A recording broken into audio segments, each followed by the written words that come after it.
self-reflection, and anonymous feedback surveys in Canvas. One powerful tool in Canvas are surveys. It's a pretty simple thing, but it can make a big difference to your students and really let them know that you care.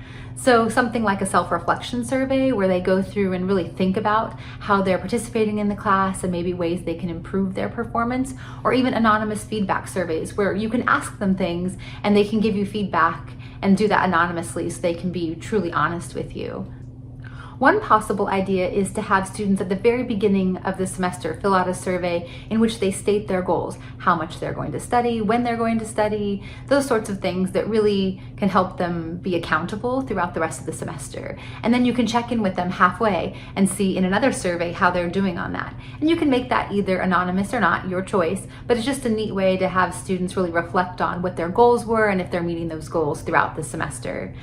This is a tool that is offered inside Canvas under classic quizzes at this time, and you can have them either be graded or ungraded, although I found that offering even 1 point will generally get the whole class to participate. Now let's take a look at a demo.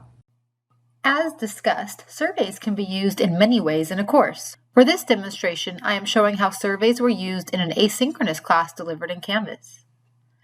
So this is a class that was taught in summer 2022, and if I go down to quizzes, you'll see where those surveys reside. And it's important to note that surveys are only available in classic quizzes in Canvas as of now.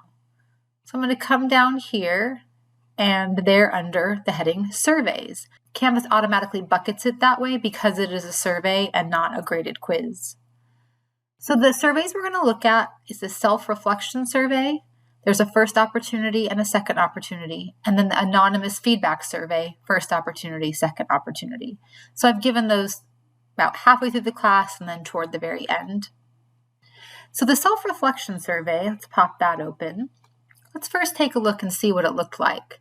So if I go to preview, I asked, are you spending enough time to learn the materials so that you can perform well in this class? And if not, what can you do to free up more time and or maximize the time you do have?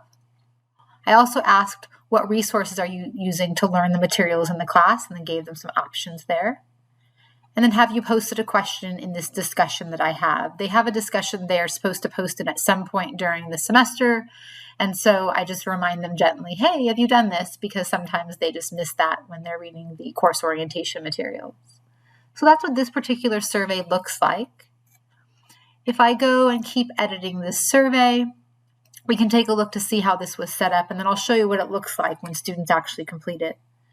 So I give them some information. So to complete this short 3-question survey that helps you reflect on your progress, just to set expectation of what they're doing. The quiz type is graded survey. So there's 2 types of surveys, either graded or ungraded. In this case, I wanted it to be assigned points, but you don't have to. I do find that students will typically really only do it if you give them a couple points. You can put it in assignment group and then give it a score, so students will automatically receive that credit when they complete it. And then there's some options there that you may be used to seeing in classic Canvas quizzes already. And then we're going to go down and you can assign it and give it dates that it's due. So that's how the settings work. And really the important thing is to make sure this is a graded survey. So I'm going to go ahead and just cancel out of that. I don't want to make any changes. And now I'm going to show you what it looked like when the students completed it.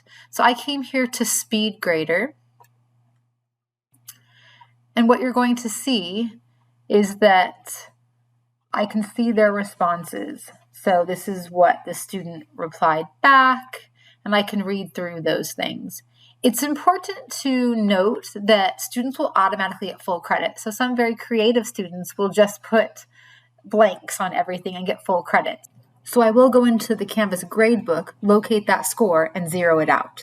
And then I give them some comments here in SpeedGrader like you would do with anything else. And then I can go to the next student and see what they provided. And I just say here, I'm glad you like the lecture videos. Thank you for filling this out. So just respecting their time. So that's what it looks like when I get access to that. And each student gets individual feedback from me.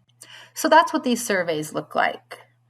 Now let's go and take a look at what an anonymous survey might look like. So I'm going to go back to my quizzes, and I'm going to pop open this anonymous feedback survey. And so once again, I give them the instructions. I'm going to go ahead and click edit so you can see what that looks like as well. So I give them instructions, and down here, it's still a graded survey.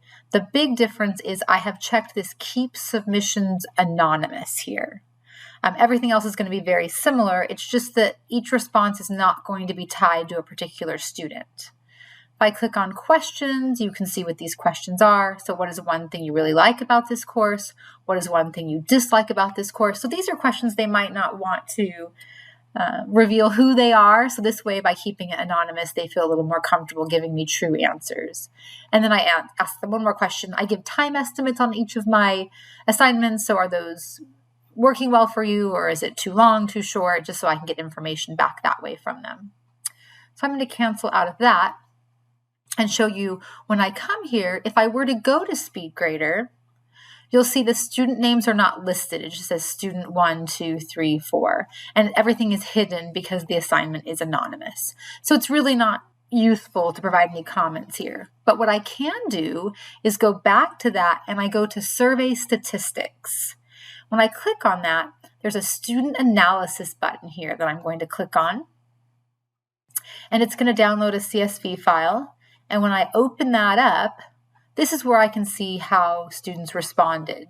So it's a little clunky because of the nature of Excel, but this is my what did you like about the class? And so I can go through and read about what they liked. I can also go through and read about what they didn't like.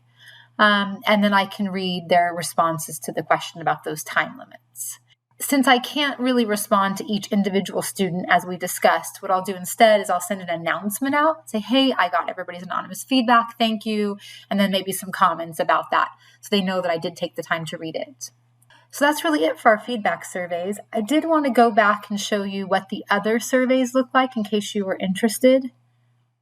So if I go down here, I'm going to go to my self-reflection second opportunity. So let's pop that open. I'll just preview that so you can see what that looks like. Just 2 questions. If you were to go back in time to the start of the semester, what one piece of advice would you give yourself? And then what skills or knowledge relating to your learning journey have you acquired in this course that will you take to future classes? So those are just a couple questions I choose to ask. If I go to my anonymous feedback survey, their second opportunity, I'm going to go ahead and preview that so you can see what it looks like. I ask, what assignment did you find most helpful in the course? What assignment did you find least helpful in this course? And then, did you like the place of interest project? How would you change it to make it more effective? It's a scaffolding project I give the students and just really want to know what they think about it. And it helps me make little tweaks to make it more useful to students in future semesters. So that is how they work. The key is just to set it as a survey instead of a quiz, and to know that it really is something you can only do in classic quizzes. If you need a reminder of how to access that, when you add a quiz, you'll want to click classic quizzes. If this does not pop up, that means you've previously selected something and remembered the choice for the option. If you have done that, what you can do is come to the 3 dots, go reset quiz engine choice, and then the next time you click Add Quiz, it will present you with the opportunity to select the quiz type. And that's it. Thank you. For more tutorials, check out our YouTube channel, Faculty Development Center, CSUF.